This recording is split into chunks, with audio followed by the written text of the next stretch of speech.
salut à tous, j'espère que vous allez bien. On se retrouve aujourd'hui pour une petite vidéo des familles. Ça fait hyper longtemps, hein, je sais, ça fait hyper longtemps. Aujourd'hui, on va un peu discuter d'une loi qui est en préparation par rapport à la protection de l'enfance. Déjà, je voulais vous en parler pour que vous soyez un peu au courant de ce qui se passe au niveau du Parlement, mais aussi justement pour donner un peu mon avis sur cette loi en préparation. Encore une fois, c'est pas une loi qui a été votée, qui est finalisée, etc. Mais c'est une loi qui est en bonne voie de passer. Et ça peut donner quelques indications par rapport à l'orientation et au futur de la protection de l'enfance.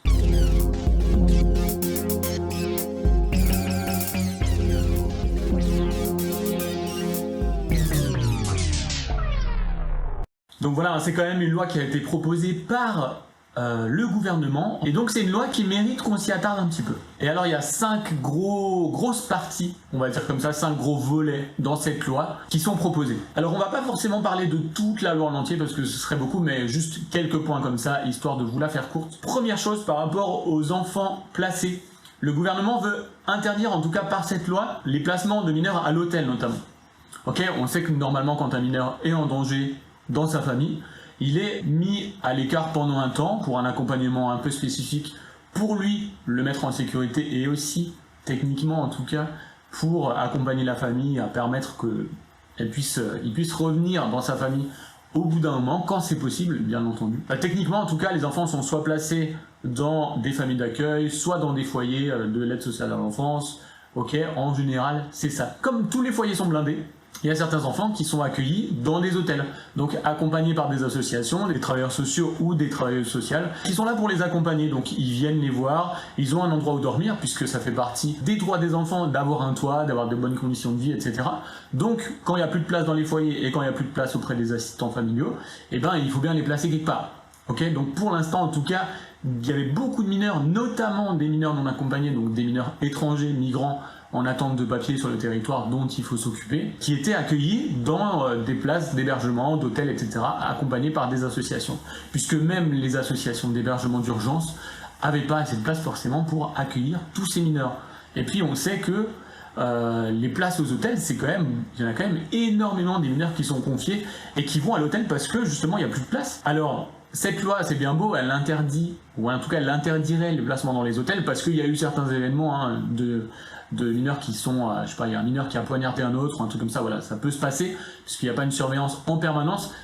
Dans les foyers, ça peut aussi se passer, hein, ok, on fait pas forcément, on dépose aussi des plaintes, des fois, des trucs pour des violences qui se passent entre mineurs, ça va pas forcément les protéger de tout, ok.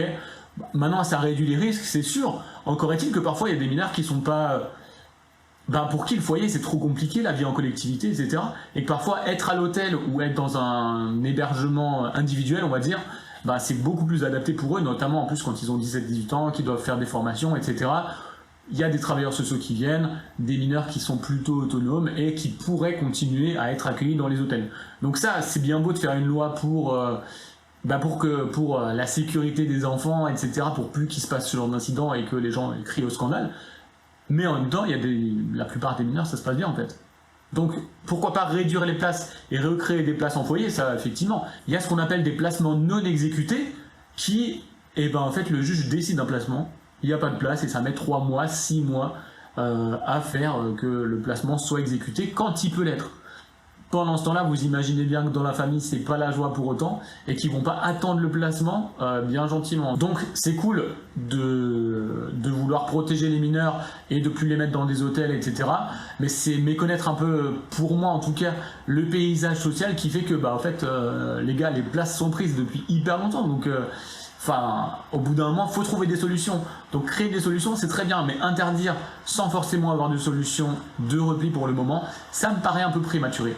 Après, si c'est juste pour donner des directions et pour donner au département les moyens de protéger tous les enfants du département, pourquoi pas? Ok. Alors il y a d'autres trucs, comme par exemple pour les enfants placés, avant de le placer en foyer, voir si dans sa famille, il y aurait un membre de la famille qui pourrait le prendre. Et effectivement, ça peut être une bonne idée. C'est pas parce qu'il y a un endroit dans lequel ça se passe bien que toute la famille autour, par exemple tonton, tata, grand-mère, grand-père, etc., ça se passe forcément mal. Ok. Il y a peut-être des fois des environnements où la famille autour, en tout cas élargie, est bienveillante et ça se passe plutôt bien. C'est pas forcément toujours le cas, c'est assez délicat parfois d'évaluer si une famille est capable d'accueillir le ou les jeunes qui sont en danger dans leur propre famille, on va dire. Mais parfois ça peut arriver, parfois ça peut marcher, donc c'est cool que l'évaluation soit faite, encore une fois, à prendre avec des pincettes parce que voilà, parfois une vraie coupure de l'enfant avec sa famille, en tout cas qui est plus forcément de conflit d'intérêts aussi, parce que s'il va chez ses grands-parents ou chez sa tante, la tante ou le tonton restent aussi les frères et sœurs des parents qui ne sont pas forcément en mesure à ce moment-là de garantir la sécurité de l'enfant. Donc c'est compliqué. C'est compliqué, mais effectivement, si on donne les moyens, encore une fois, ça pourrait être une bonne idée. Dans le deuxième volet, renforcer la protection des enfants contre la violence, effectivement, la loi et la Convention internationale des droits de l'enfant obligent les pays, et les pays qui l'ont signé et qui l'ont ratifié, c'est-à-dire qui veulent faire en sorte que ce soit applicable dans la loi, ils sont obligés de continuer à faire des lois pour garantir et protéger de mieux en mieux les mineurs sur leur territoire. Cette loi prévoit notamment de vérifier effectivement le casier judiciaire de toutes les personnes qui travailleraient dans le secteur social. Ouais, c'est assez incroyable, c'est pas encore forcément toujours fait. Voilà. De plus en plus c'est fait. Là le problème c'est que ça touche que les professionnels. Qu'en est-il des bénévoles? Il y avait la question qui avait été posée notamment quand on a fait une loi par rapport aux violences sexuelles sur les enfants dans le cadre des sports, par le ministère des Sports où là tous les bénévoles qui travaillaient dans des clubs, etc.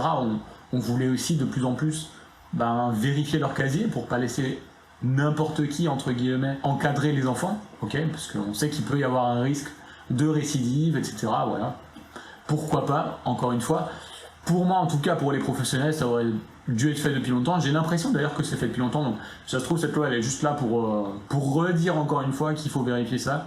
Je sais pas trop, mais en tout cas, voilà, c'est toujours une bonne idée de vérifier ça, tout en gardant à l'esprit que parfois, en fait, il y a des personnes qui ont peut-être été condamnées pour une infraction à un temps donné, qu'ils ont peut-être été soignés, que le risque de récidive est absent, et puis le rôle de la loi aussi c'est de compter qu'une fois que la sanction a été donnée, la personne est comprise et qu'elle recommence plus.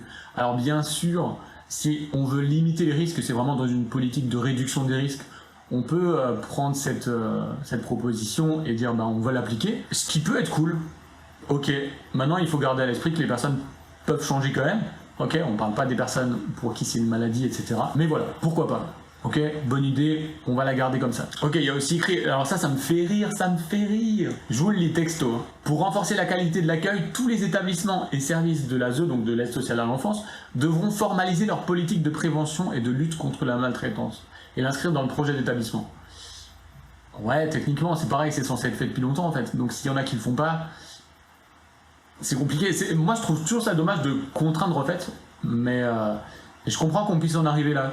Maintenant, pour moi, un établissement qui est censé protéger et accueillir des enfants, forcément, ils sont censés les protéger de la violence. Après, je comprends cette loi parce que, ayant travaillé moi-même en foyer, je sais que parfois en foyer, les enfants sont pas du tout protégés de la violence.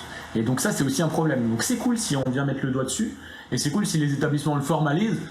J'espère en tout cas qu'après il y aura des contrôles et qu'on va pas juste regarder le projet d'établissement en disant « Ah, c'est bon, ils l'ont écrit ». Parce que dans les faits, il faut aussi qu'il y ait une vraie prise en charge et une vraie conscience des dangers pour réduire les risques en permanence, au quotidien, dans n'importe quelle structure qui accueille les enfants. Pour la troisième partie, moderniser les conditions de travail des assistants familiaux.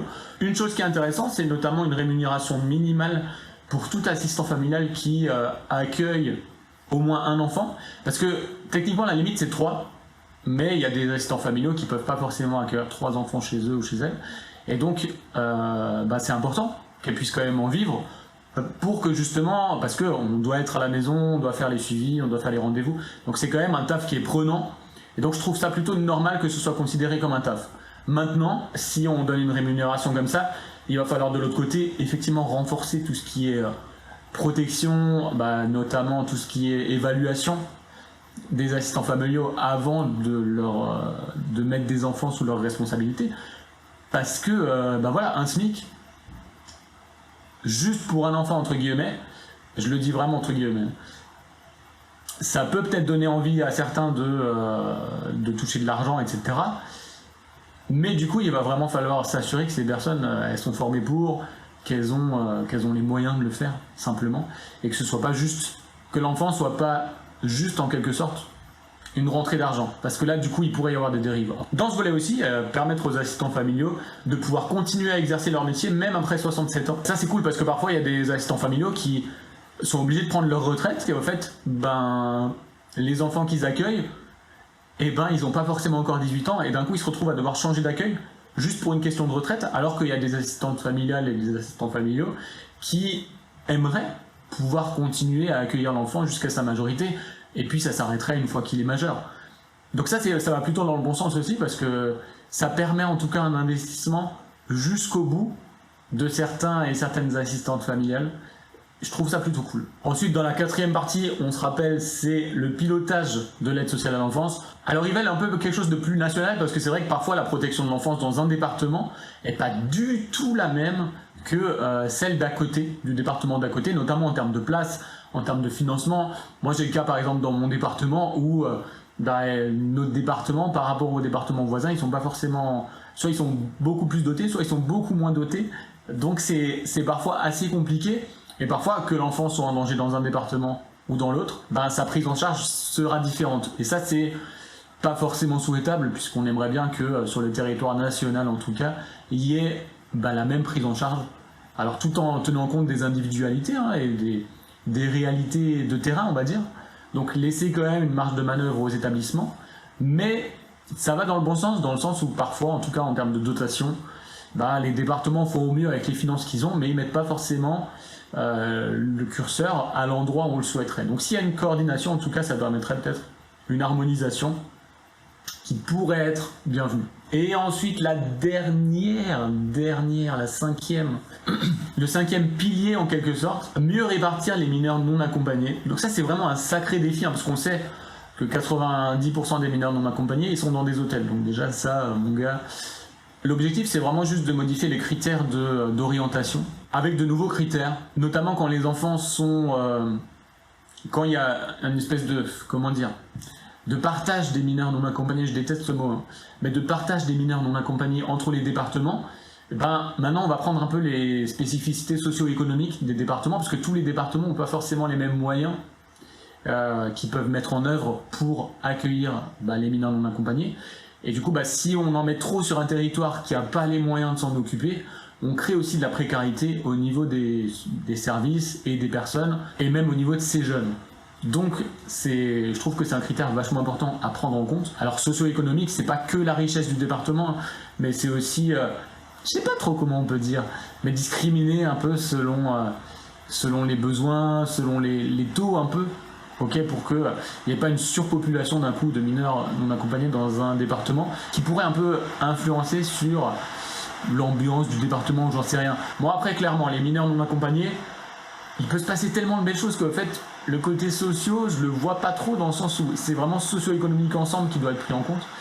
Parce qu'un mineur non accompagné, c'est pas de l'insécurité qui se rajoute, tout ce genre de choses. Au contraire, ça peut être des trucs de ouf et des trucs qui seront favorables au département. Donc voilà, clairement, le côté socio, en tout cas, je le vois pas. Côté économique, ok, on peut un peu imaginer qu'un département doit avoir les moyens d'accueillir convenablement les mineurs non accompagnés. Et puis aussi, du coup, on va voir ceux qui font déjà des choses pour les mineurs non accompagnés, ceux qui en font moins, pour essayer un peu de motiver ceux qui en feraient peut-être pas assez. Voilà, je trouve ça plutôt cohérent, on va dire, de mon point de vue, de regarder un peu où est-ce qu'on les met avant de les y mettre. Parce que les quotas, c'est bien, mais parfois il y en a qui disent ouais, on n'en veut pas plus, etc. Alors qu'en fait, ils ont largement les moyens, et d'autres à qui on donne pas les moyens, alors qu'ils aimeraient peut-être en avoir plus. Donc, à voir. Bref, cette vidéo a déjà été bien trop longue, mais c'est pas grave. J'espère que ça vous a plu. N'hésitez pas à mettre un pouce, un commentaire si jamais. Voilà, moi, je suis pas expert de ces questions-là. Je tiens à le rappeler. Je donne mon avis sur une loi qui est en préparation. Alors en plus, peut-être qu'elle ne sortira jamais. Pour moi, le projet, il pourrait clairement pas sortir comme ça. C'est évident. Maintenant, l'Assemblée et le Sénat font leur taf. On peut espérer en tout cas qu'ils fassent une loi adaptée. Et c'est ce qu'on leur demande. Donc j'espère qu'ils vont le faire. Voilà, si ça vous a plu, n'hésitez pas à mettre un pouce, à suivre. On se retrouve très vite pour une nouvelle vidéo. Ça faisait hyper longtemps, j'ai l'impression que j'ai pas allumé ma cam depuis 3 semaines au moins. Donc merci à tous de suivre. N'hésitez pas à vous abonner si jamais, comme dit. On se retrouve très vite pour une nouvelle vidéo. En attendant, prenez soin de vous, soyez bénis et à la prochaine. Ciao.